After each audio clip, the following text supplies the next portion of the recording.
You'll often hear talk about something called fiat currency. Now, it's the idea that it comes from God saying at the beginning in the Bible, Fiat lux, let there be light. It comes from that sort of Latin root of fiat meaning let there be. It's the idea that you say it's currency, therefore it is, and that fiat currency is not backed by anything. And the classical example is you say the gold standard. You could take it into the government and they would give you gold for the money which you gave into them. So the gold standard, the money represented gold. But fiat currency isn't actually quite fiat currency. In the case of the gold standard, in economics you have your land, you have your capital, and you have your labor. And land includes things like minerals, it's anything which you get from nature. And gold would count as land. So the money in that case was backed by land. Now, modern fiat currency is a bit more complex because you might say, oh, you can use it to buy gold, you can use it to buy capital, you can use it to buy labor. So it's backed by all three. And in a degree it is.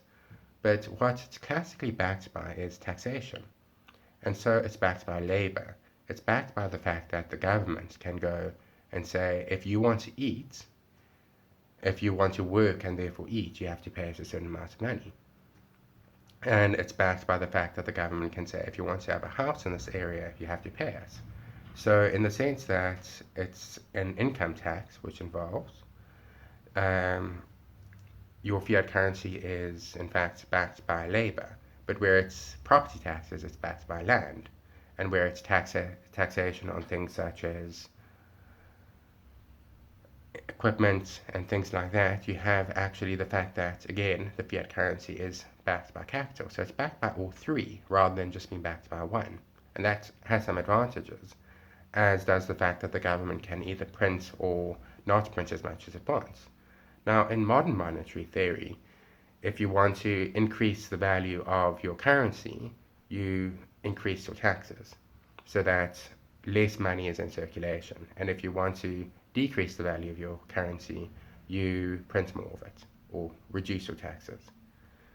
And that's something which you don't have the ability to do with gold. With gold, your currency is worth what gold is worth, and people can influence the gold market and it influences the currency, but the government doesn't have complete control of it.